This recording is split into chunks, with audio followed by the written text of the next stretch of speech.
ఓం సాయిరామ్. సమర్థ సద్గురు సాయినాథ్ మహారాజ్కి జై. సాయి భక్తులందరికీ నమస్కారం అండి. మన బాబా గారి దయ వల్ల మనందరం బాగుండాలి, అందరం సంతోషంగా ఉండాలి అని చెప్పి మనస్ఫూర్తిగా కోరుకుంటూ ఈరోజు వీడియో స్టార్ట్ చేస్తున్నాను ఫ్రెండ్స్. ఇక ఈరోజు వీడియోలో మనం చూడబోయేది ఏంటి అంటే, తల్లి నీ మనసులో ఉన్న కోరికలు తీరాలని ఎన్నో రోజుల నుంచి నన్ను ప్రార్థిస్తూ ఉన్నావు. నీ సంకల్పాలన్నీ నాకు తెలియజేస్తూ ఉన్నావు. నా కోరికలన్నీ తీరితే నా మనసు సంతోషంగా ఉంటుంది బాబా. ప్రతిరోజు నన్ను వేడుకుంటూ ఉన్నావు. నీ సర్వస్వం తెలిసిన నాకు నీ మనసులోని మాటలన్నీ ఈ బాబాకు తెలియకుండా ఉంటాయా చెప్పు? అవన్నీ నేను తెలుసుకున్నానమ్మా. నువ్వు కోరుకున్న ఈ 5 కోరికలు అతి త్వరలోనే తీరుతాయి. నాకు రావాల్సిన డబ్బు అనేది రావటం లేదు బాబా. నన్ను గనుక నాకు మంచి అవకాశాలు ఇస్తే నేను అందనంత స్థాయిలో మంచి స్థాయిలో ఉంటాను. నేను నా పనులు అనేవి నేను చేసుకుంటూ ఇతరులు కూడా నేను సహాయంగా ఉంటాను బాబా అనే కదా తల్లి నువ్వు చెప్తూ ఉన్నావు. వాళ్ళు ఇది కొన్నారు, వాళ్ళు అది కొన్నారు, వాళ్ళు ఆ పని చేస్తున్నారు, వాళ్ళు ఈ విధంగా సహాయం చేస్తున్నారు. నేను కూడా అదే స్థాయిలో ఉండాలి బాబా, ఒకరికి పెట్టే స్థాయిలో నన్ను ఉంచు అనే కదా తల్లి నీ బాధ. తప్పకుండా నీ కష్టం ఫలిస్తుంది. తప్పకుండా నువ్వు చేసే పనిలో నువ్వు ప్రయత్నించిన ప్రయత్నం అనేది ఫలించి నీకు సక్సెస్ అనేది అందుతుంది. ఇప్పటి వరకు నువ్వు పడ్డ కష్టానికి అంతా కూడా తప్పకుండా నీకు ఫలితం అనేది ఏదో ఒక రోజు వస్తుంది బిడ్డ. కాబట్టి డబ్బు గురించి చింతించవద్దు. నీకున్న డబ్బు సమస్యలన్నీ కూడా అతి త్వరలోనే తీరిపోతాయి. ఏదైతే కష్టపడి పని చేస్తూ ఉండావో ఆ పనిలో నీకు ఆదాయం అనేది వచ్చి నీకు డబ్బు అనేది సమకూరుతుంది. నువ్వు ధనవంతులుగా మారుతావు. అలాగే కొద్ది రోజుల్లోనే నువ్వు ఇష్టపడినటువంటి బంధం, నీ నుంచి దూరమైన బంధం, నీ కోసం ఎదురు చూస్తున్నటువంటి బంధం, నువ్వు ఎదురు చూస్తున్నటువంటి బంధం అనేది నీకు దగ్గర కాబోతుంది. నీకు ఇష్టమైనటువంటి బంధం దూరమైనా సరే నీ గురించి, నీ మంచితనం గురించి, నువ్వు పడుతున్న కష్టం గురించి, నువ్వు కోరుకున్నటువంటి వాళ్ళ మీద ఉన్నటువంటి ఆ ప్రేమ తెలుసుకొని ఖచ్చితంగా నీకు దగ్గరవుతారు. కాబట్టి ఆ బంధం దూరమైంది అని నువ్వు బాధపడనవసరం లేదు. నీ మీద ప్రేమ లేనప్పుడు, నీ మీద గౌరవం లేనప్పుడు, నీ మీద ఇష్టం లేని బంధం నువ్వు దూరమైనప్పుడు నువ్వు బాధపడాల్సిన అవసరమే లేదు బిడ్డ. నువ్వు నమ్ముకున్నటువంటి ఆ నిజాయితీ, నువ్వు ప్రేమించేటువంటి ఆ ప్రేమే వాళ్ళని మార్చి నీ దగ్గరకు చేరుస్తుంది.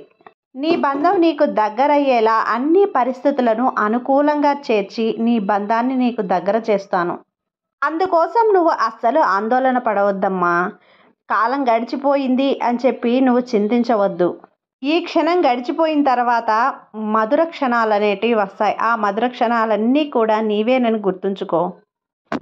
ఎంత కష్టకాలమైనా సరే ఆ కష్టకాలం దాటింది అంటే దానికి సుఖమైన రోజులు అనేటివి వస్తాయి కదా. ఆ కష్టకాలానికి ముగింపు అనేది కూడా ఉంటుంది. కష్టకాలం ముగిసిపోయింది అంటే వచ్చే ఆనందకాలం నీకు సంతోషాలను, సుఖాలను తెస్తుంది. ఈ ఒక్కటి గుర్తుంచుకో బిడ్డ. వాటిని తలుచుకుంటూ నువ్వు ఆనందపడాలి. ఈ దుఃఖ సమయం దాటిన తర్వాత వచ్చే సంతోషాలను, ఆనందాలను అనుభవించడానికి నువ్వు ఎదురు చూడాలి బిడ్డ. అంతేకాని నువ్వు ఎప్పుడు దుఃఖిస్తూ ఉంటే నువ్వు ఆనందపడేది ఎప్పుడు చెప్పు? ప్రకృతి, ఈ విధి ఇచ్చేటువంటి ప్రతి దాన్ని కూడా మనం తీసుకోగలిగితే నువ్వు బాధపడాల్సిన అవసరమే ఉండదు. జీవితంలో వాటన్నింటినీ ఛేదించి దాటుకొని ముందుకు నడవగలిగితేనే కదా, అదే కదా తల్లి జీవితం. ఎప్పుడూ కూడా అహంకారం వద్దు తల్లి. ఎందుకంటే రాత్రంతా కష్టపడి పూచే పువ్వుకి తెలుస్తుందా ఉదయం నిద్ర లేవగానే మనం వెళ్ళేది గుడికా, శ్మశానానికా, లేదా రాలికి నేలపైకా అనేది తెలియదు కదా. కానీ ఆ పువ్వు తన పని తను చేసుకుంటూ వెళ్తుంది. ఎప్పుడూ కూడా అది ముందుగానే తెలుసుకొని పువ్వు అయితే పూయదు కదా. నేను రాలిపోతానా, లేదా గుడికి వెళ్తానా, లేదా ఎవరైనా కోసేస్తారా అనే సంగతి తెలియకుండా తన కర్తవ్యాన్ని తను నిర్వహిస్తుంది. అందుకే ఆ పువ్వు వికసించినప్పుడు అంత పరిమళం వస్తుంది. ఆనందంతో తను చేసే పని అనేది తనని సంతోషాన్ని గురిచేస్తుంది. అందువల్ల నువ్వు కూడా నువ్వు చేయాల్సిన పని అనేది ఆనందంగా నువ్వు చేసేసి ఆ తర్వాత భగవంతుడి దయ, అది ఫలిస్తుందా, ఫలితాన్ని ఇస్తుందా ఇవ్వదా అనేది భగవంతుడి చేతిలో ఉంటుంది. అందుకైన సహకారం, అవకాశాలు అన్నీ నేను కల్పిస్తాను. అందరూ ఆనందించేలా చేసే పనే కదా ఈ సాయి పని. బిడ్డ, కసితో పోరాడు. కన్నీటితో కాదు.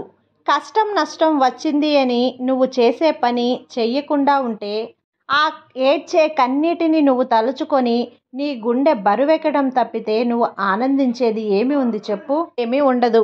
అదే నువ్వు కసితో పోరాడి నువ్వు చెయ్యాల్సిన పని, నువ్వు చేయాల్సిన విధిని నువ్వు నిర్వహించినప్పుడు నీకు ఆనందం తానుగా వచ్చి చేరుతుంది. దానితో పాటు విజయం కూడా నీకు తనంతట తాను నీ దగ్గర వచ్చి చేరుతుంది బిడ్డ. ఈ కష్టం నష్టం అవన్నీ నీకు తెలియందేమీ కాదు కదా. నువ్వు కష్టపడుతూనే పనిచేస్తూ ఉన్నావు. ఆ కష్టపడే పనితత్వాన్ని నువ్వు అలవర్చుకొని విధిగా నీ పని నువ్వు చేసినప్పుడు విజయం అనేది నీకే సొంతమవుతుంది తల్లి. విజయం ఎవ్వరి సొంతమో కాదు, కష్టపడే ప్రతి ఒక్కరి సొంతమవుతుంది. అప్పుడే నువ్వు మంచి స్థాయిలో ఉంటావమ్మా. ఈ సమాజంలో ఒక్కొక్కరికి ఒక్కొక్క సమస్య ఉంటుంది. ఒకరి సమస్య చూసి ఒకరు నవ్వుకుంటే వాళ్ళకి మరొక సమస్య ఉంటుంది కదా. ఒకరి జీవితం మరొకరికి చులకనగా ఉండొచ్చు, కానీ వాళ్ళ జీవితం ఎంతో కష్టంగానే కదా ఉంటుంది. ఒకరి జీవితం మరొకరికి అసూయ పడేలా ఉంటుంది. అలా అసూయ పడటం వల్ల వాళ్ళ పల్లె కదా బయటపడతాయి.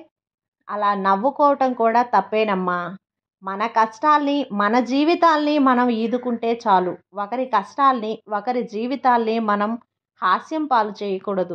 ఒకరి బాధ ఇంకొకరికి బరువుగా ఉండొచ్చు. అలా ఒకరి బాధ ఇంకొకరికి బరువుగా ఉన్నప్పుడు ఆ ఆప్యాయత వారితో అనుబంధాన్ని తెలుపుతూ ఉంటుంది.